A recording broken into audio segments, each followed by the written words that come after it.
আচ্ছা দাদা, ইষ্টবৃত্তি করলে আমাদের কি সুফল পাওয়া যায়?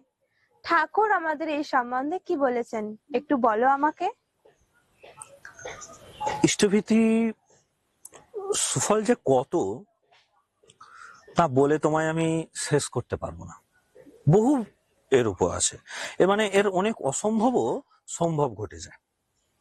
যেমন ঠাকুর একটা জায়গা বলছে, যুদ্ধের সময় বার্মা কলকাতায় যে দাঙ্গা হয়েছিল, সেখানে নোয়াখালী গোলমালের সময় যে কত লোক ইষ্টভীতি করার জন্য অসম্ভব ভাবে বেঁচে গেছে, তার ইহত্যা নেই। তাই বলে আমরা যদি ইষ্টভীতি ফল পরীক্ষা করতে যাই, তাহলে ঠিকঠাক ইষ্টভীতি করা হবে না। তাই ফলের দিক দিয়ে আমরা বঞ্চিত হব, এটা কিন্তু 100%। না জেনে করাটাই ভালো আর কি। তবে ভেতরে যদি আকুতি থেকে যদি ইষ্টভীতি করা যায়, তাহলে কিন্তু বিপদ আপদ, বাধা বিপত্তি অনেক কেটে যায়। তবে এটা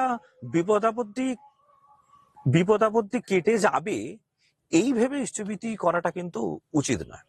ঠাকুর একটা উদাহরণস্বরূপ বলছে, ঠাকুর যে নিকুম্ভিলা যজ্ঞের মতো এর কাজ। তাই সকালে যে আমরা সকলে ইষ্টভীতি করি, তা কোনো অংশেই নিকুম্ভিলা যজ্ঞের থেকে কম কিছু নয়। তবে এটা ঠিক যে ইষ্টভীতি জেনে বা তার ফল পরীক্ষা করার জন্য ইষ্টভীতি করা, এটা কিন্তু উচিত নয়। তাতে করে কিন্তু আমরা বিফল হবই। তাই ভেতরের আকুতি থেকে ইষ্টভীতি করাটা খুব জরুরি।